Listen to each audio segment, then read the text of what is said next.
not going to be pretty. How Or many? maybe somebody can bring. That would be lovely if The somebody drinks. brought us a drink. Get Todd fucking Wheatland to bring us a Oh drink. yeah, I'll Or Pam Pulizzi could connect I'll something. Tito's, my badge right over here. Scotch.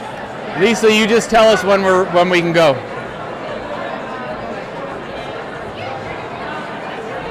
Anyways, everybody came, so it's good. Oh, so you're recording? Everything's good? All right. All right. Are you ready? Are we ready to go? All right. I am super excited about our third live This Old Marketing Are you ever. I am. I'm really excited. I have to say two things. First of all, right. Thanks to the folks at HubSpot for making this possible. Right now, we are live on the floor, May 5th, Cinco de Mayo. Yeah. For This Old Marketing, and the wonderful folks at Vivid Front who are basically amazing. They have Amazing these wonderful team. couch seats that we're on. Straight out of the Brady Bunch 1970s. I think I'm going to take them home. I think you should. Afterward. They're orange. But I have a request for you, because every week when you do can you do the little HubSpot podcast network? Sure. Welcome to This Old Marketing, brought to you by HubSpot, the business destination for business professionals. There you go. See, I wanted to just gotta have get that that in. Yeah. And just so everybody knows, we haven't finished our first drinks yet, so this is a relatively safe.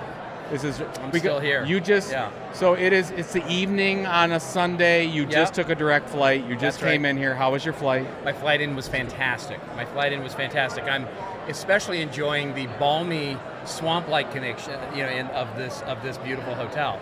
It seems to be very humid here in Cleveland, I have to say.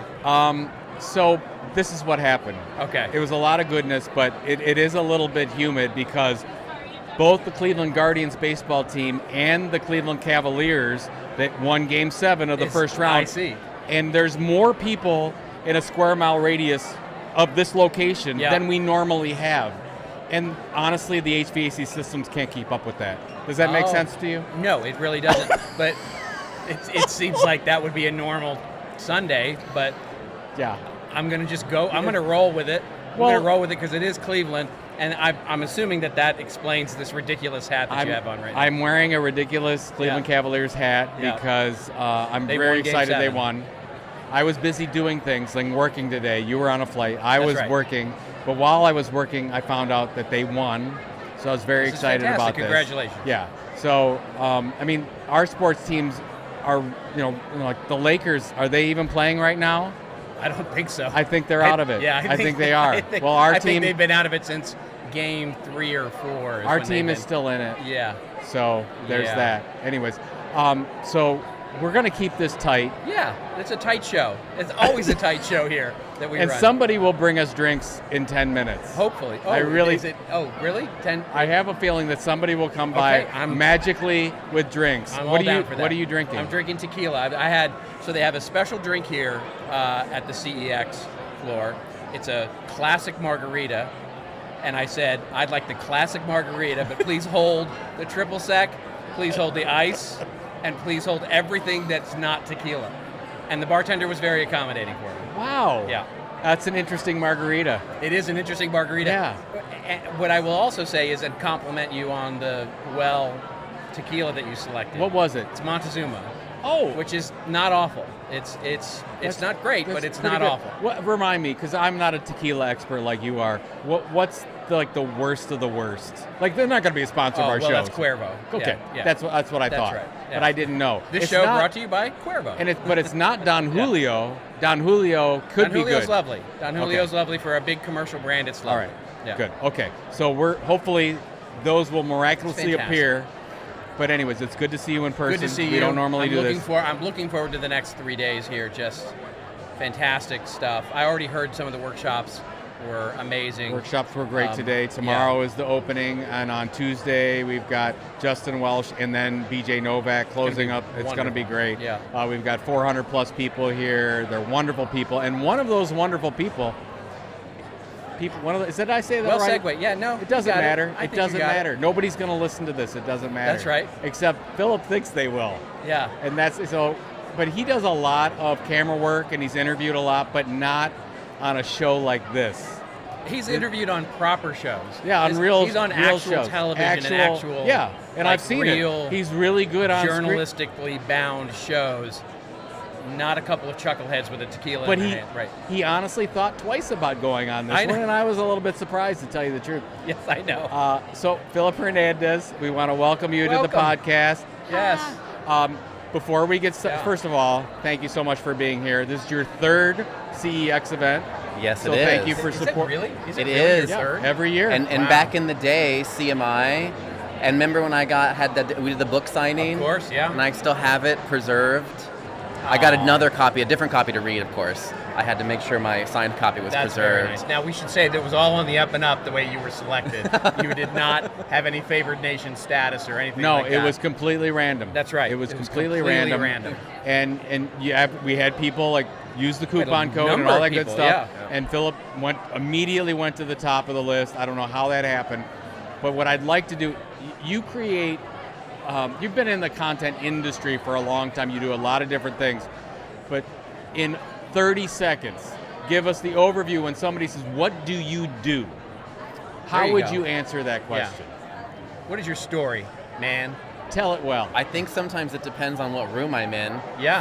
For the marketers, I think I would explain myself as a content creator where I focus my niche on kind of reporting on Halloween and haunted house events. So think of like manufactured fear. So these are like tourist attractions, not paranormal things, but tourist attractions that come to that. And that's what I create content around that and kind of sit in. That's my niche, right? And you know, my tilt, if you were in that niche, is to report it. So thinking like a NPR or a New York Times type of, we're reporting on these stories happening. We're not reviewing, we're not there going, this is so great, 5 skulls. No, we're, do you find that it's about Halloween, or does it end up being about scary haunted houses that are sort of year-round sort of thing, right? The sort of exhibits or theme parks or whatever it is, experiences that are getting created that are just generally scary and sort of, Halloween or horror movie related, or is it very specifically around Halloween? So that has shifted, or at least I have shifted it. And I think I spoke with Robert last year, and he was a really big help for me in terms of figuring it out, because I haven't been able to navigate my way to profitability, despite having worked on this brand for 11 years and having been in content creation since middle school, really, which has been, I don't know how many years. It's been a while. It's been a little bit. It's been a time. I wanted to do radio originally, and then, because my TV film teacher said I had a face for radio, so I should just stick with that. Did not say that. That's terrible. Clearly it scarred me, and here we are. Yeah. Here we are, in a video podcast. No, you're a very handsome person. That's right. Thank you. It was, and I think that's a separate topic about how I think that, who can be a creator is really expanded, with the democratization of content. But to your point about what are we looking at, originally my niche was supposed to be people who wanted to do Halloween for their life, for their business, for their year-round work, and making education and doing seminars and doing all the content for them. Yeah. But turns out, as we talked about last time, they don't want to be told what to do. They're a group that haunted houses are a terrible business model. They're like restaurants. There's enormous investment in the infrastructure to make them happen. And then every time you open your doors, money is just flying out. And it's a game of just trying to balance the throughput or the amount of attendees that can get through with the costs that are going out, and then you're hoping to amortize your investment over 10 years plus those things. It's very hard to make it work, and most don't. We published research, the only people that publish research, 50% of haunted attractions see less than 5,000 people an entire year, and that is not enough to make a business. So is that because of the whole, there's an obvious seasonality to it, right? Yes. So when you think about it as a business model, it's not really going to work from December 1st through December 31st, right? You're competing with too much other stuff, and nobody wants to go to a haunted attraction in December when everybody's thinking about Hanukkah or Christmas or whatever, right? Well, a few things. I think that has also changed. So first of all, I would say there's about 3 to 5% of what we would consider legal, more like real haunted house businesses. Like we're not talking about the ROTC setting it up in the group. front yard with a tent and all No. that, right? People that charge money and have insurance and licenses, of those people, 3 to 5% can make it work as their full-time living. So it's a very small piece of that pie. But recently what we've been seeing is, back to your first point, as interest in horror and Halloween in general has been increasing, then the haunted houses are able to expand that window of operating, whereas now, last season, I reported on 65 haunted houses that opened for Christmas. Wow, that's amazing. All right. And they did Krampus all over. And see, it's kind of like whatever the theme parks are doing, it's a good idea to do that. If Universal and Disney are doing it, it's a good idea. Last year, Disney did a halfway to Halloween celebration where they even sold Halloween churros, and they wrapped all their press announcements for Halloween into halfway to Halloween with churros. And Universal, you see expanding this year, where they're starting their haunted house tours August 11th and going through November 2nd. Wow. So they're so it's almost all year round now. Yeah, and we have many haunted houses. The ones that have a full-time team, they can do Bloody Valentine's, Revenge of the Leprechauns, Rotten Easter Egg Hunt, Halfway to Halloween, Sexy Michael Myers Summer Bonanza. That was mine. That's good. Right? Thank you. Good. You're all welcome to that one if you would like. I hope it will. Wait a minute, I want to say that again. Sexy Michael Myers Bonanza. See, I need a T-shirt with that. I'm going to have a T-shirt with that. You will, because sir. that's really good. So here's what I want. So a lot of people, marketers or content creators in our audience, they're creating content, they're doing something, and then they make this decision like you have that's, okay, this isn't working, I have to pivot. It happens in almost every business. You dedicated a lot of time before you made that change. It must have been incredibly difficult. You had obviously the conversation with Robert, but how did you come to that point? Did you just say, I can't make this business model work anymore, I have to move to the consumer side? It must have been, how did you feel about that to make them, and then what did you do to make that happen? I should have listened to Robert earlier. No, it happens to all of us. This is all I'm trying to tell you. Exactly. You've been telling me this for over 10 years now, and now here we go. Philip tells us. I don't know. I think I feel a lot like a failure, honestly, because here's the thing. Oh, you shouldn't. I follow. I read all the books, took all the classes. I remember back in the day, it was Pat Flynn and the riches are in the niches and the long tail and all and you just follow that down. But it's kind of like you have to look at the whole thing and do the numbers. Does the math?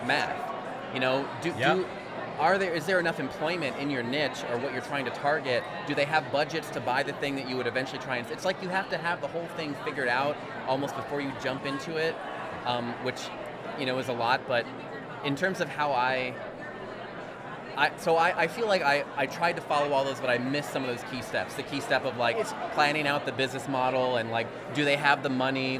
I know now that they don't have any money, and it was ridiculous to think they would buy a class from me because they don't want to be told what to do. And yes, they'll spend $10,000 on an animatronic, but they don't have the money. So I had to figure all that out, and I did 1,000 interviews before I can tell you anything about my target market now, but that's what tells me that they can't, it's not going to work. So when I talked to Robert, and Robert was like, look, there are the 2 levers you can pull. And so this lever isn't working where you're niching down to sell to them, so you got to invert it, and you got to go, how do I take my knowledge about haunted houses and find a way to tell those stories in a way that is going to be appealing to the general audience? And then, I think Robert was like, it's going to take you 3 years to get big enough, but maybe then it'll become a brand deal, and then maybe you can make something that the fans will buy. No, but this is a really important point, because we know a lot of people who are really passionate about a topic, and they're really great at creating content, and they build an audience, but then they realize and say, well, where's the money coming from? If you don't, most of us don't do that at the beginning because we're following passion, we see an opportunity, we've identified a content tilt, but then at the end of the day, you're like, oh, I'm in trouble. This is not going to work. And you've come to that point and said, okay, and now we've had conversations. you can say, okay, I've pivoted, I can see where the revenue streams would come from, but most people don't ask themselves that question in the beginning. It's such a I mean, by the way, this is a classic. This isn't endemic only to content creators, right? I can name 10 startups right now, 10 technology startups that haven't done, I mean, I hate doing this, but I'm going to pimp my session here because it is about doing the work of strategic marketing planning, which so few companies actually do.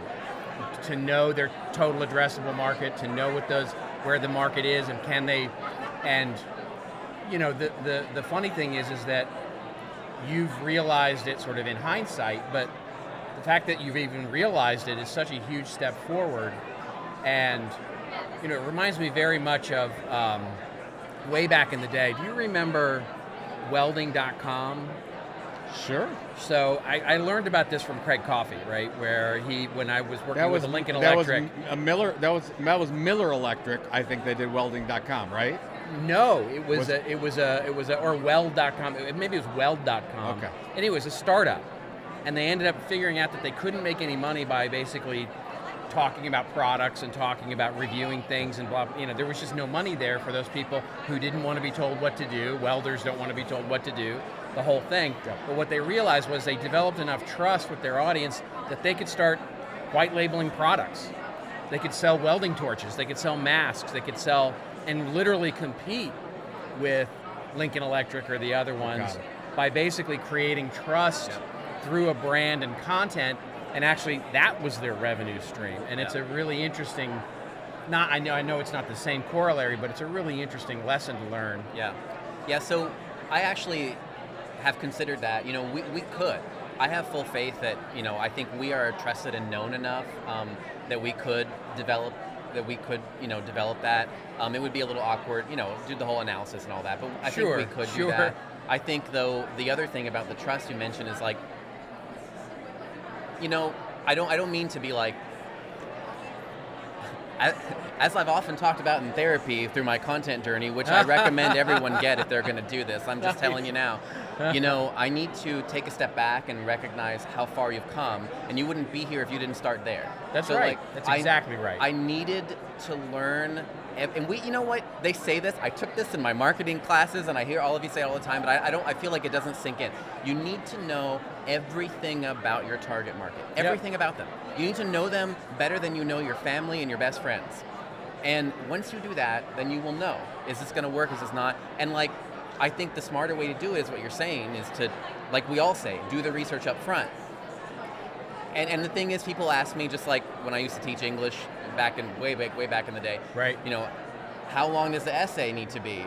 As long as it takes to get your point across. You will know. When you know enough about your market, you will know. I should be able to come to you, you have a content idea, and I should be able to ask you, does anybody else create this type of content? Has anyone else made the video of the thing that you were just describing right now? What's your content tilt? Are you sure nobody else is doing it? What's your goal for this campaign? Are you going to make sure you achieve it with this? If you get 1 million views, does that help you at all? Yeah. You know, I mean, you should be able, like, and it's hard for us because we want to jump into making it. Well, that's the thing, right? Yeah, that's the thing. As a startup, as any kind of company, a media company, a content creator, a startup company, what you love is the doing of the thing, right? Yes. So you want to jump into the doing of the thing, and you don't want to think about the doing of the thing, and you think, I'll just make it up as I go, or I'll get into it and then I'll figure it out because I want to do the thing. And boy, taking that time to measure twice before you cut once is you know, and by the way,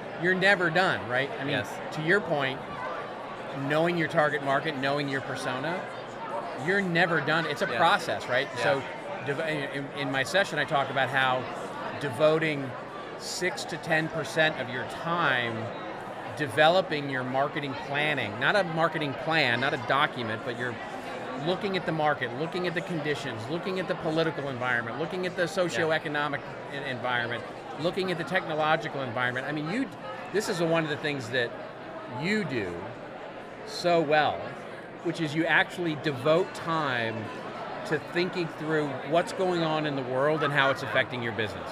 Yeah, it changes. And pivoting because of it, right? Yeah.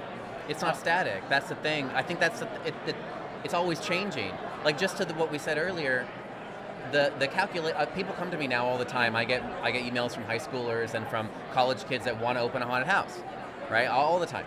And you have to be like, is there anything else you could see yourself doing at all? And they're like, be a YouTuber. I'm like, okay, well the list now, there's got to be a third option. But it's like it changes. Whereas like we were saying earlier, previously, it was only the Halloween thing. But now that you have all this year-round thing, and now I have a client, because of course I also freelance market advising because I need money to pay for my hobby that we're trying to. Look down your nose at that. I know. Well, no, because Robert told me not to do it. Who in their right mind would want to consult? Like, okay, before we go on, because I know we're going to have to wrap up. We got drinks, by the way. Yeah, Lolly was wonderful, and she brought us drinks. So that's very. I think you were Molly. drinking water, right? Yeah. Thank you, Okay, Molly. so we got more water for Philip. Can you pass? Molly. You're obviously just thinking about yourself. Pass that over to Philip. Haven't you learned that by? Yes, that's by water. Now? Okay, and then this I'm is a selfish cheers. bastard. We're not gonna just cheers. Cheers. Cheers. So if I ever take another siesta, you can fill in for me because you have marketing chops, sir. Like you really know your stuff.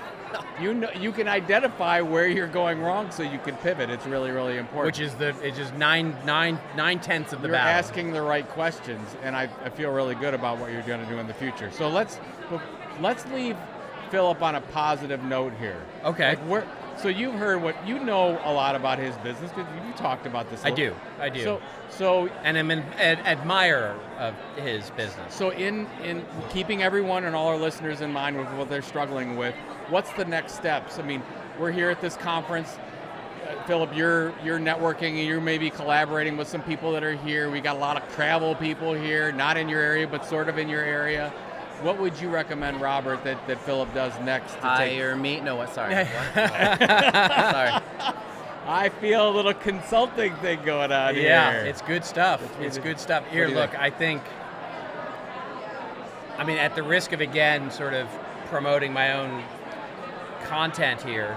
I'm really excited for that class.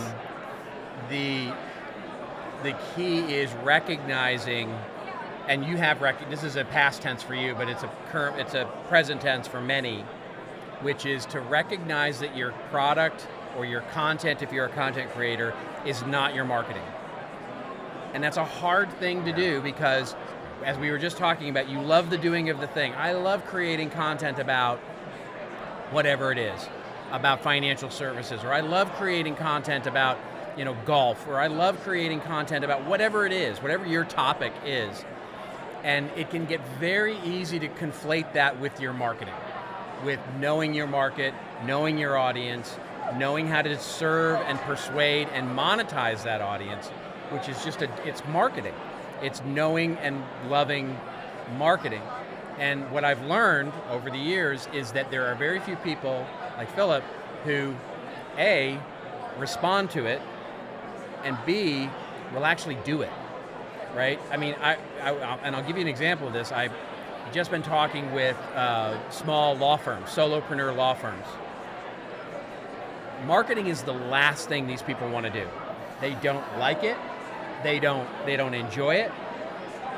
And it's what they do over a glass of wine at the end of the day when they've done a million other things, including, by the way, probably getting somebody off or whatever, right?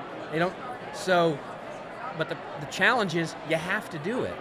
If you're a solopreneur or you're a business owner or you're a content creator, you got to do the marketing, and you need to understand it, and taking time to do the work is the next step.